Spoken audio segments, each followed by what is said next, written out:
I was really thrilled with his test today. He's just coming back from Rolex, so he's had a little bit of time off. He had a bit of a bone bruise, so he hasn't had all of the preparation that I would have hoped he would have had, but he rose to the occasion beautifully. It was a great performance, I thought, in terms of the lateral work. A couple little bobbles, but easy fixes, things that haven't reared their head in courses beforehand, so I hope that those will go by the wayside.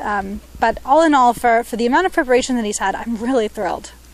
The dressage is the most intriguing part. It's the most new for me, and it's certainly the most challenging for me. The cross country is the heart of the sport, and it's a lot of fun. It's really the reason that I'm here. I'm not here for the dressage, otherwise I'd be in the dressage ring. That would be a much easier commute from Wellington.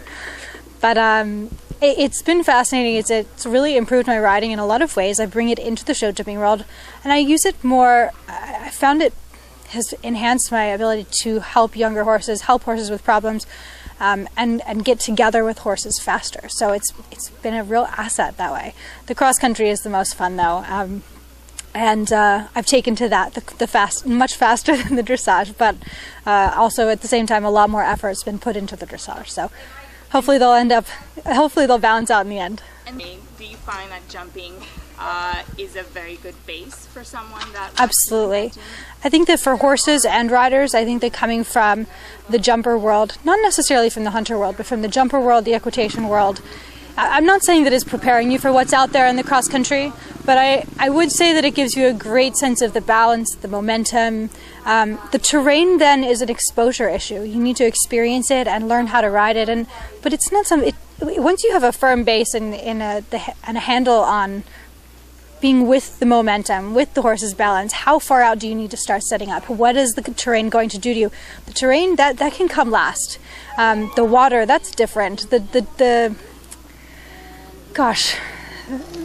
novelty of the way, the presentation of the jumps, that is wildly different, but that can be overcome. I think that the changing from the jumper world into the eventing sport is exciting and fun and totally doable with the right help. You need to find a great trainer that can really help nurse you along, be aware of where you're coming from, and hold your hand a little bit, because it's a little shocking in the beginning, but it's worthwhile. What a blast. Do you prepare the same way mentally?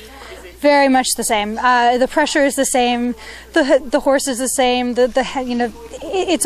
It's just riding. It really is just riding. I don't care whether it's dressage, reining, whatever. We're all athletes. We have to be our personal best on the day. The way we choose to handle the pressure mentally, that's our own game. The way we communicate with the horses, that's our own game. It's just run on a different playing field. Right. Do you think that that's a permanent change for you, or are you going to do both? It's a permanent addition for me. I really love this sport. I really love this sport. I especially love the horses. I respect them as athletes for what they do for us. Wearing 3 hats on 3 days is something that there's not many horses in my life as a jumper rider that I have met that I thought could do that effectively. So to meet every horse in this sport that effectively gives it a go on a daily basis, my hat's off to them. That's amazing, and they've got to love it too to be that good at it. So if you love horses and you're out here for the sport of it, this is the sport for you. And are you teaching people, or just I'm teaching Karen in the show jumping, which has been a pleasure and a half, because it's really been a symbiotic relationship that she's given me just everything in the dressage, everything she has to give. And the cross country has been interesting because I've brought what I know from the show jumping world and changed some of her ideas, and yet she's helped me with the approach. Well, this is how this will feel. This is how this will feel. And then I can say, well, what if we tried riding it this way? And she's, well, that's interesting. So we give it a go, and we kind of meet halfway. It's pretty neat. And then on Sunday, I can be her support system, and at home, and also schooling the horses for the cross country. That's also, we've kind of changed that in the direction of a bit more of a jumper style school and prep. So Mandiva seems to have really taken to it. He seems to really enjoy it, and she said, where were you a couple years ago? So that's been totally rewarding, and been lucky enough to help her find some horses to add to her string, Mr. Medicott and Emraz, that are more jumper type horses to add in, and they suit her very well, so I'm really pleased to have done that, and I hope it continues. And talk about your business. You have, it's called RF.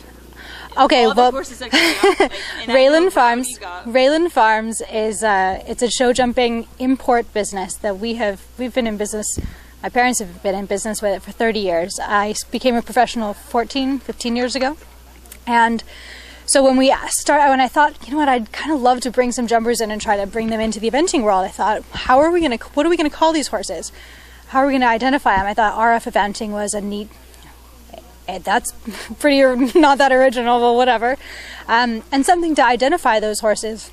I thought with the RF brand, like almost like a brand, the idea is that they are going to be great jumpers, that they're going to be horses that are coming from a background of the jumpers in the jumper sport and with jumper bloodlines. And then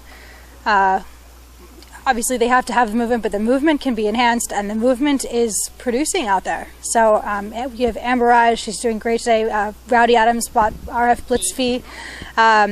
Eleanor McPhail has RF Eloquence. In the 2-star today, he's been her horse that she's moved up on. So really exciting, and I've got a group of them myself, and of course then Mr. Medicott as well, but he had a name unto himself, so we wouldn't go there with that, and he was already a produced product. So when did you start doing that? This was last year when I decided Right, I so wanted to it's start very doing this. It's very new. There's probably 15 horses in the country 15 RF horses in the country now. I just brought in 2 from Czechoslovakia last month, and purchased 1 in England about 2 weeks ago. So it's basically eventing horses that you're... I am buying show jumpers, producing them, bringing them into the world as eventers, or horses that are eventers already. And then, for example, with the Czech horses, those were eventers with jumper bloodlines, and then brought them here. And now those horses are in Socrates, New York, show jumping, and they will show jump all summer to give them the base up to the 1.35 m height. At which point we'll bring them back into the eventing sport, and they'll begin their careers. And do you have any advice for other show jumpers that want to switch to... I think I said it before. I think it's a really important. You gotta really know what you're getting into, because I didn't. I thought I was coming to it for the cross country, but boy, Friday's a hard day if you think that it does. If you think it's not important, you're so wrong. So you better be able to tolerate the dressage. Otherwise, you're going to be a little miserable. But just finding a good trainer, finding a horse that you think is trainable. That will adapt well and make the crossover, that it's not going to make the horse crazy, because you got to have a good partner in this sport. You spend a lot of time with them, and you really got to be able to appreciate them. And do you give clinics or not yet? I do. I've been giving clinics now for 14 years. Even as a jumper, the first 4 clinics I ever taught were at Royal Palm Hanoverians, which is for eventing. They're all eventing clinics. Do you have any in the fall? Or? I'm sure if someone was interested, we'll absolutely set it up. How do they contact you? They go on your website? RaylanFarms.com. Excellent. There you go. Thank you so much.